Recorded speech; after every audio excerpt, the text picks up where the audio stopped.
We are finally talking about it, you all. Valentino's Donna Born in Roma Green Extravaganza. Yes, it is dedicated review time. Let's get into it because I have some thoughts. Welcome back to the channel, everyone. The Marie here. Yes, dedicated review for Valentino's Green Extravaganza. As always, lipstick of the day today, everyone. Keeping it kind of, nudie mauve. And this is from MAC, and this is MAC Spirit. This is what we are wearing. I'm not sure if they still make it, but if they don't, I will link an alternative color just so you can have it as well, because one thing about MAC, they're gonna always release something that's similar. Details on everything on my face will be in the description box below, so you do not have to ask questions about it. Next up, we have fragrance of the day, and we are rocking a sample out of my Roja Parfum set. I'm wearing the 51 scent, Roja 51 Essence to be exact.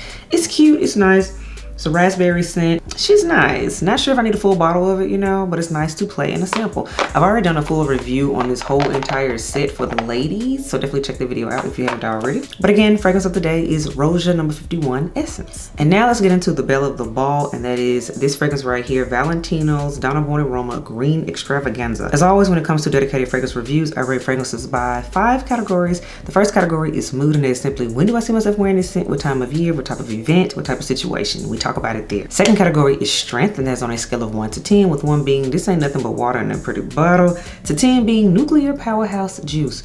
Third category is longevity, and that is how many hours long lasting is this fragrance, because yeah, we do care. And then the fourth category is kind of fun, and that is this a compliment getting fragrance? And that is a yes or no answer. It doesn't make or break a fragrance, but it's a nice to have. Then we have the fifth category, and that is the comparison category. And you all love this one, I've noticed. Comparison to any fragrance I've possibly smelled that's similar to it, something that might be like it, is exactly like something else. We talk about it there, the comparison category.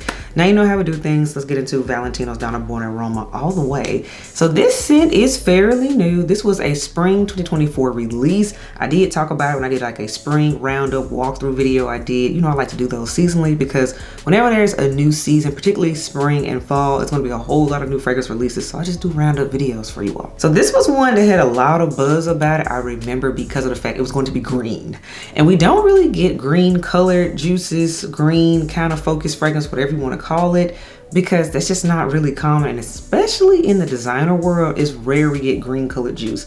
I look at my collection, I have a bunch of fragrances. Only one other fragrance in my collection actually has green juice, and that's from Chanel, just saying.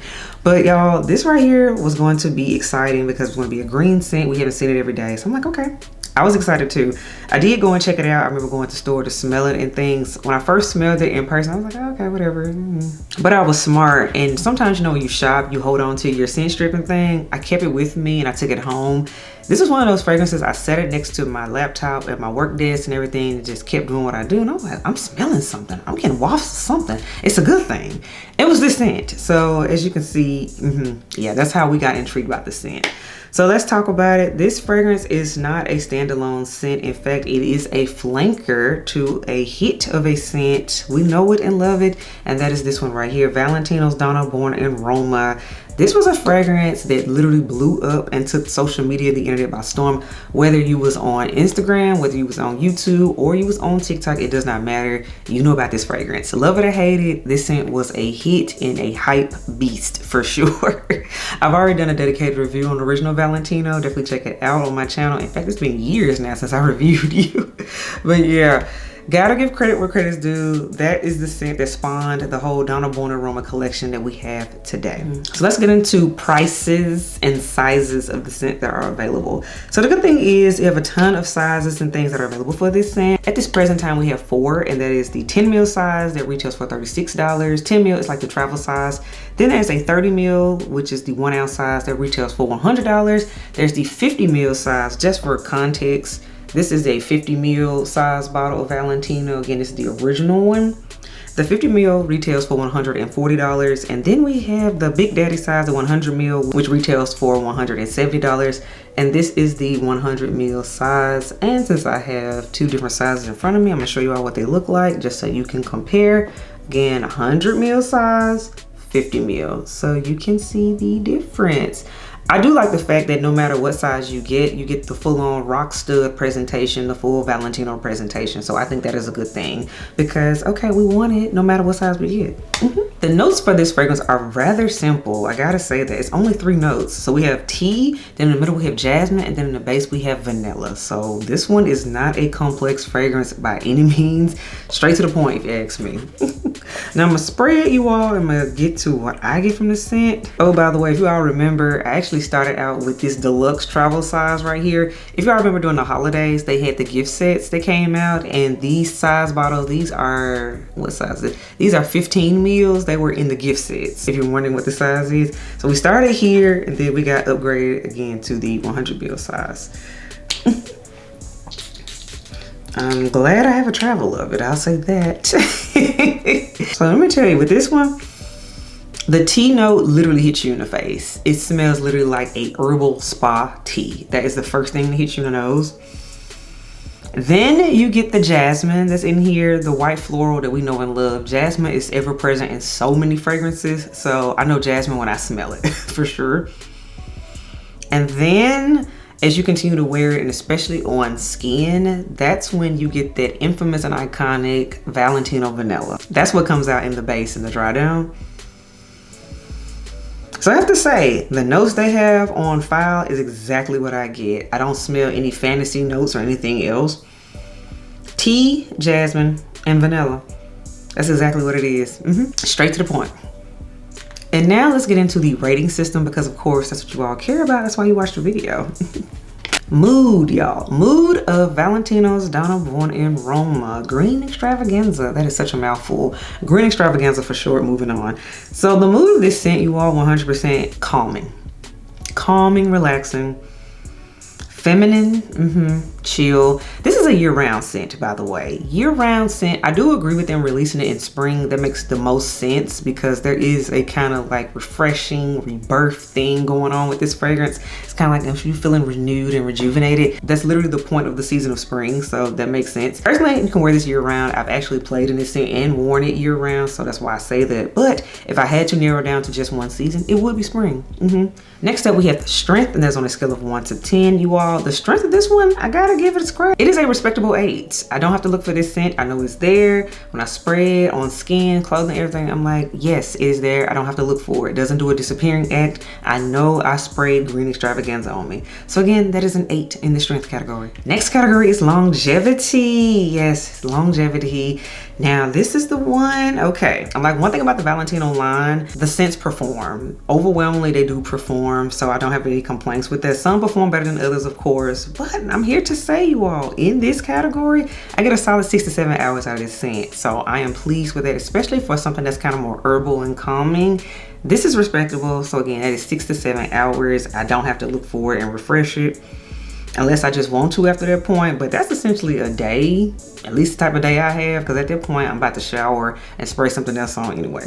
So yeah, there's that. Next category, is this a compliment getting fragrance? And I am pleased to say one thing about the House of Valentino, in particular this Donna Born in Roma line as a whole, as a collective, green extravaganza is no exception to the rule. This line gets compliments, and that is why they keep making flankers out of this scent. That is why they keep introducing new versions of it. That's why we keep hearing about Valentino. New ones, old ones, it does not matter. And it's because these scents get compliments. Certified crowd pleaser, green extravaganza gets compliments. Anytime I wear this one, it's more of a t-shirt scent for me, a relaxing scent. It still gets compliments.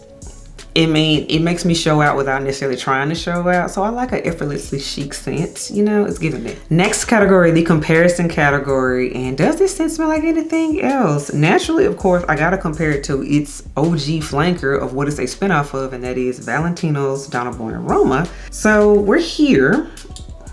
And if we all remember, with the OG Valentino, we had black currant and bourbon vanilla in this one. That's what really made this scent. Those two notes especially.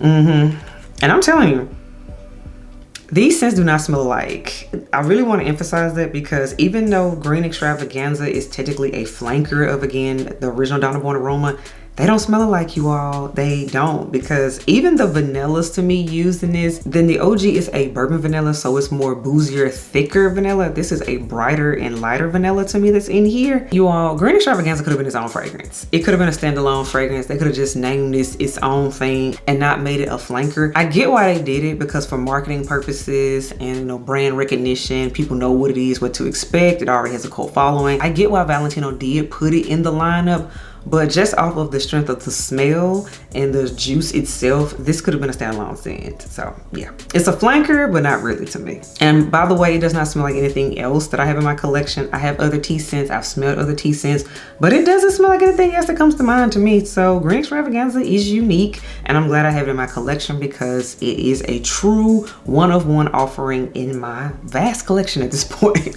So all in all, I think Valentino's Born in Roma Green Extravaganza is a win. This one is solid. And in fact, if you all saw my Valentino ranking video I did of all of the flankers that I have, this one was in the #2 spot, and it was only second to the OG. And even still, I feel like as we continue to move forward in the year, as we keep progressing and things, I can actually see Green Extravaganza becoming my favorite over the original. The original I give credit to because this is the one that started the craze, you know? And plus I've had it the longest, so there's that. I've had more experience with it. I have more scent memories with it. But this Green Extravaganza though, she good. She's really, really good, and she's different. And I'm really impressed again because it's a tea scent offered in the designer world, and that is more so now reserved for the niche world. So whenever we get a tea scent in the designer world, I'm gonna be tuned in because we just don't get it every day. So I think Valentino did excellent with that, with giving us something different, even though it's technically a flanker, but it's still different. Yep. So that is my dedicated review on this fragrance. Let me know what you think. Do you love Green Extravaganza? Do you hate it? Is it your favorite flanker out of the Valentino line? Let me know in the comments below. I know y'all gonna do that anyway. Elves, y'all are so opinionated. I love it. I read your comments and respond when I can. Until next time, Elves, I will catch y'all in the next video. Bye, y'all.